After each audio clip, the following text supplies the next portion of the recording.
मंगलमय निज निज भवन लोगन रचे बनाए, बीती सींची चतुर सम चौके चारु पुराय। सभी लोगों ने मंगलमय यानी हर तरह से आनंदमय बना करके अपने अपने घरों को बड़ी सुंदर रचना कर करके सजा दिया है।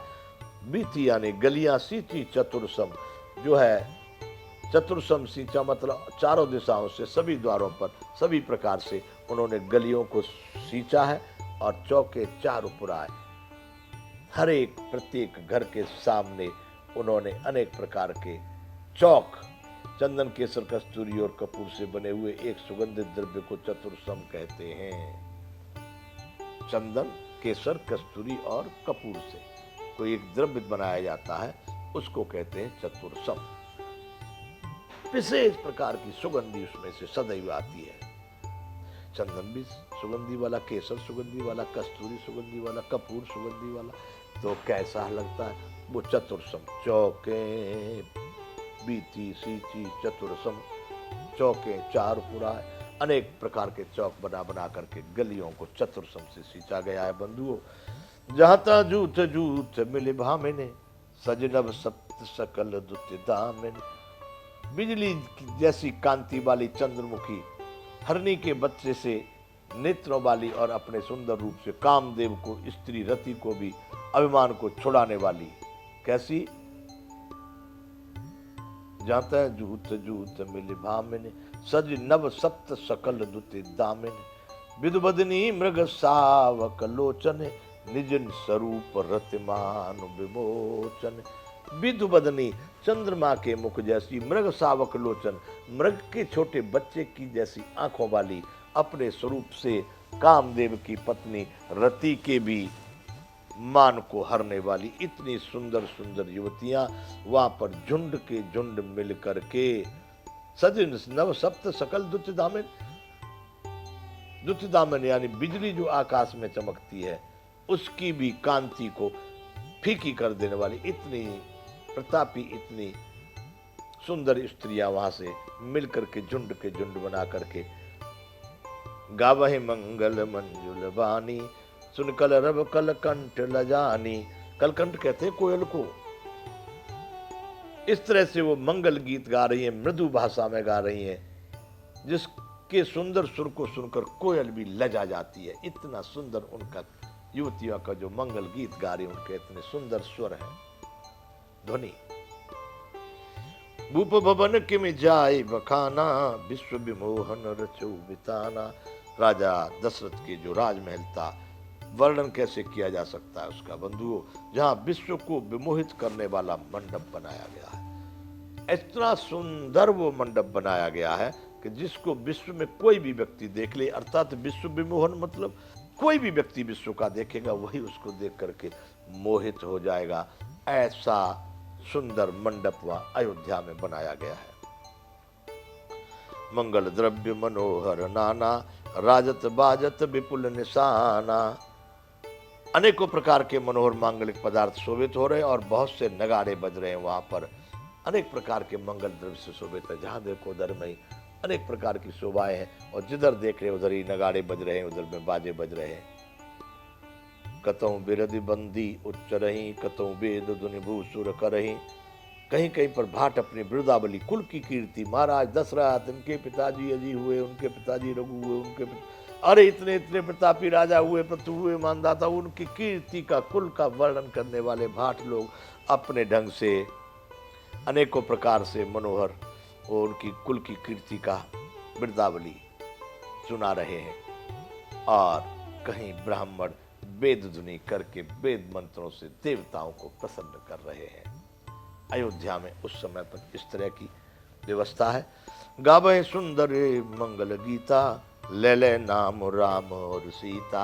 अब जो गांव की सुंदरियां युवतियां जो गीत गा रही हैं, जो मंगल गीत गा रही हैं, वो ले ले नाम राम और सीता।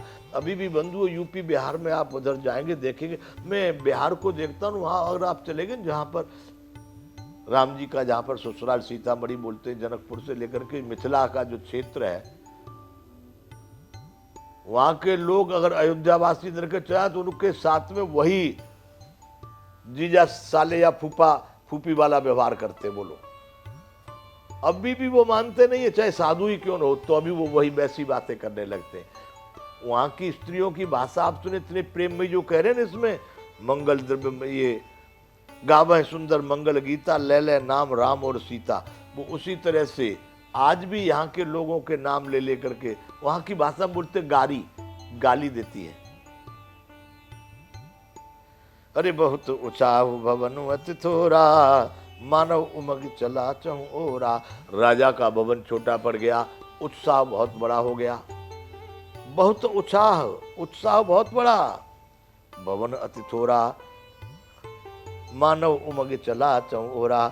वह आनंद मानो चारों तरफ को, भवन से बाहर अयोध्या नगरी के अरे नगर नगर गांव गांव में वह आनंद उमड़ने लगा।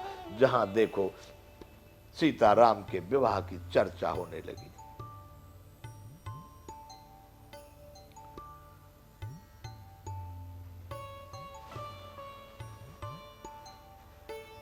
यहां पर एक शब्द आ गया। अभी लोग कहा करते हैं कि देखो भाई, हमारे यहां तो कहते हैं ना सीताराम, राधे श्याम, गौरी शंकर, पर अभी विवाह नहीं हुआ है, सीता जी नहीं आई है, तो यहां पर पहले नाम राम का लिया गया है।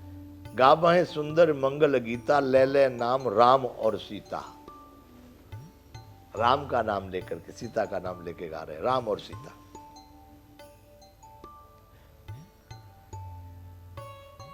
दो 297वां दोहा।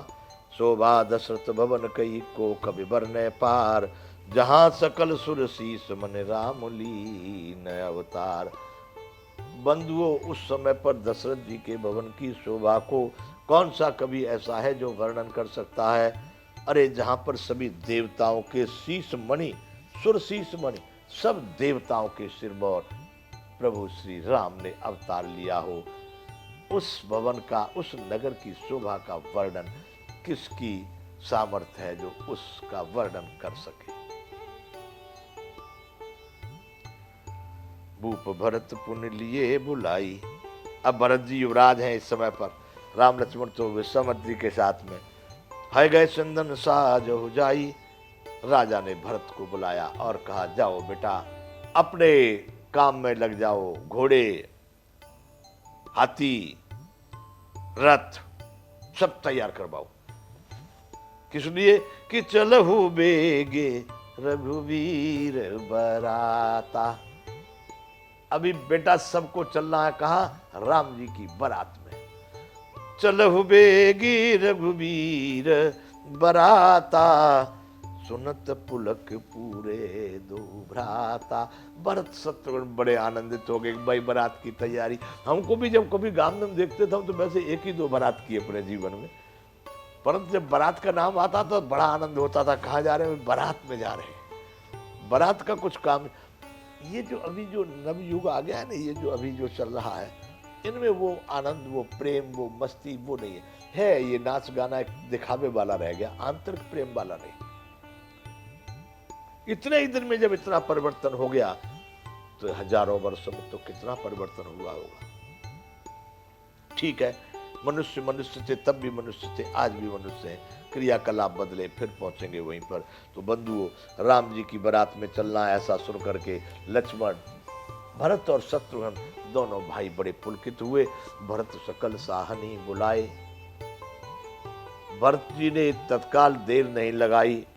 साहनी, घुड़साल के जो अध्यक्ष होते हैं, जो इन चीजों के संभालने वाले होते हैं, भरत जी ने तत्काल सबको बुलवाया। आयसुदीन मुदित उठे धाये। भरत सकल साहनी बुलाए और उनको आज्ञा दी गई, और वो मुदित यानी प्रसन्न चित्त होकर के अपने हाथी घोड़ों को सजाने के लिए, रथों को तैयार करने के लिए तत्काल वहां से अपने अपने काम में लग गए। रुचि रुचि जीन, रचि रुचि जीन, तुरग तिन साजे। रचि रुचि जीन, तुरग तिन साजे। उन्होंने रुचि के साथ यथायोग्य जीने कसकर घोड़े सजाए। कौन से घोड़े पर किस प्रकार की, कौन से रंग की जीन। जीन जो घोड़े पर बैठने का जो गद्दी होती है, उसको जीन बोला जाता है। कौन सी कीमत की, कितनी कीमत की, कौन सी वाली चमकने वाली, सादा वाली, कौन सी जीन किस घोड़े पर शोभायमान होगी, अच्छी लगेगी। ऐसा रची रुचि जीन तुरगति न साजे। घोड़ों के अनुसार जीनों का चयन करके उन्होंने घोड़ों को सजाया। बरन बरन बर बाजी विराजे, रंग रंग के उत्तम प्रकार के घोड़े वहां पर शोभित होने लगे। अनेक प्रकार के, अनेक अनेक रंग के, उन्हीं उन्हीं प्रकार के, उन पर घोड़े पर कौन सी जीन अच्छी लगेगी, उस तरह से आजकल लोग कपड़े वपड़े मैचिंग जैसे करते हैं ना, तो उसी तरह की वहां पर उन्होंने लगा करके घोड़ों को सजाना शुरू कर दिया है। सुबग सकल सुठ चंचल करनी, अय इव जरत धरत पग धरनी। सुबग सकल सुठ चंचल करनी, सब घोड़े बड़े ही सुंदर और चंचल करनी चाल है उनकी, बड़ी सुंदर चाल के हैं। वे धरती पर ऐसे पैर रखते हैं जैसे जलते हुए लोहे पर रखते हो। अर्थात जलते हुए लोहे पर कैसे रखेंगे, रखते ही तत्काल उठा देंगे, छुआते ही तत्काल उठा देंगे, इस तरह से। बंधुओं, कहीं कहीं तो ये प्रसंग आया है कि महाराज के, राजा दशरथ के तो घोड़े, रथ सदैव धरती से 4 आंगुल ऊपर ही रहा करते थे, धरती से नहीं छूते थे, ऐसा बताया गया है। रच रुच जीन तुरगत न साजे, बरन बरन बरबाज विराजे। सुभग सकल सुठे संचल करनी, अय इव जरत धरत पग धरनी। इतने सुंदर, इतने चतुर, इतने प्रकार के घोड़े अच्छे हैं कि पृथ्वी पर पैर छूते उठाते हैं, बहुत कम छुआते हैं। नाना जात न जाहे बखाने, निदर पवन जन चहत उड़ाने। वो काबुली घोड़े हैं कि अफगानी हैं कि ईरान के हैं कि द्रविड़ के हैं कि कंधार के, कुछ नहीं, अनेकों अनेक प्रकार के, नाना जात न जाहे बखाने, अनेकों जाति के घोड़े, उनका वर्णन नहीं कर सकते। निदर पवन जन चहत उड़ाने, मानो कि वो वायु को भी निंदा करके, यानी वायु को भी पीछे छोड़ करके, उससे वायु से भी आगे उड़ सकते हैं। वायु जितनी गति से चलती है उससे भी तेज वो घोड़े चल सकते हैं। निदर पवन जन चहत उड़ाने, निरादर करके, वायु का निरादर करके। कुछ नहीं, तुम्हारा क्लास नहीं है। अगर 100 किलोमीटर की स्पीड से वायु चल सकती है तो घोड़े 125 में चलते हैं। निदर पवन जन चहत उड़ाने, ऐसा लगता है कि वायु को भी निरादर करके उड़ सकते हैं ये घोड़े। तीन सब छयल भये असवारा, ऐसे घोड़ों पर सभी छयल यानी जो किशोर थे, युवान थे, सब घोड़ों पर भरत जी के समान अवस्था वाले, सब छैल छबीले राजकुमार, ऐसे घोड़ों पर जो बड़े तेज घोड़े थे, उन पर सभी अयोध्या के किशोर सवार हो गए। भरत सरिस वय राजकुमारा, भरत जी जैसी आयु वाले जितने भी राजकुमार थे, उनके सभी सगे संबंधी नगर निवासी जो भरत के जैसे थे, वो सभी उस तरह के उतने तेज वाले घोड़ों पर सब के सब असवार हो गए, यानी सवारी किए, चढ़ गए। सब सुंदर सब भूषणधारी, कर सर चाप तून कट भारी।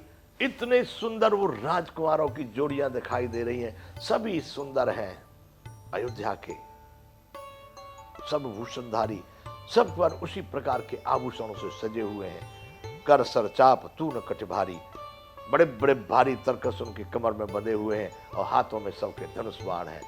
इस प्रकार के सभी छयल छबीले यानी किशोर भरत जी की अवस्था जैसे लोग वहां पर सभी इकट्ठे होने लगे हैं, बारात की तैयारी में एकत्रित हो रहे हैं। 298 दोहा।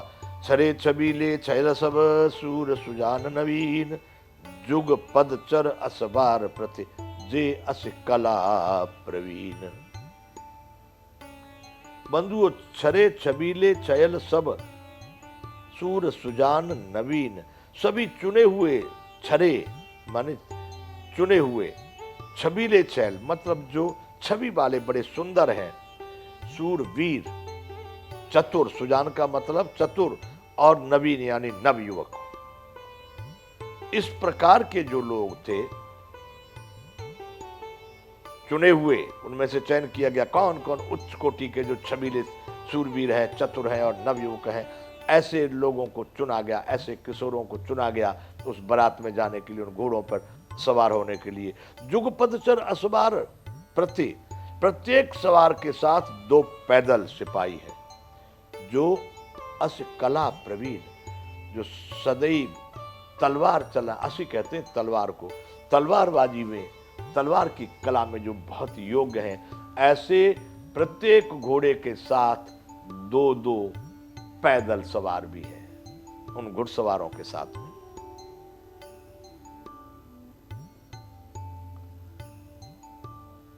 ये 298 दोहा बालकांड का।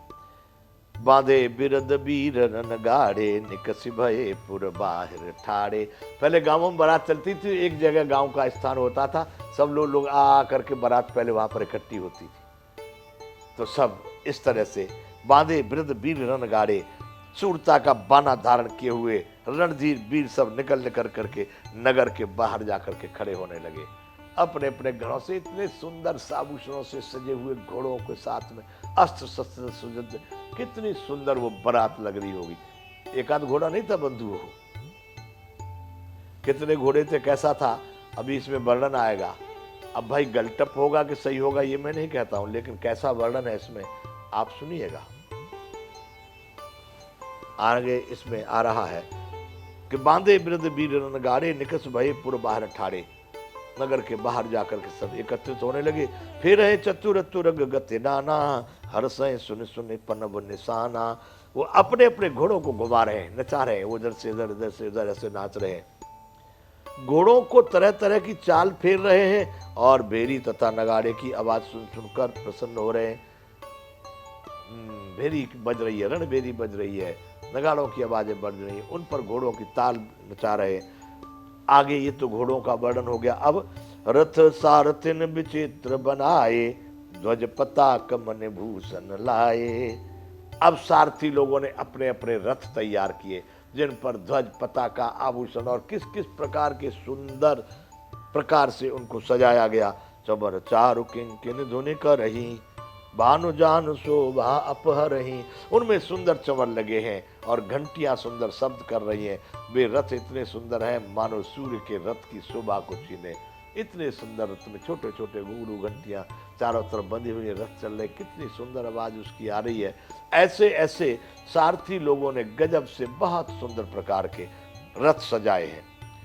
सावकरन अगणित हय होते, ते तिन रथन सारथिन जोते। कौन से घोड़े लगाए गए बंधुओं उन रथों में? अगणित श्याम करण घोड़े थे, उनको सारथियों ने उन रथों में जोत दिया है। श्याम करण घोड़े, सभी रथों में श्याम करण घोड़े जोड़े गए हैं।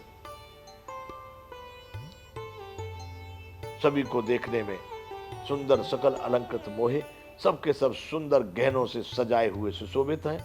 जिन्हें बिलोकत मुनि मन मोहे, उन घोड़ों को देखते हुए, उन सारथियों ने जो रथों में घोड़े जोड़े उनको देखते हुए, उन रथों की घोड़ों की संपूर्ण शोभा को देखते हुए मुनि मन मोहे।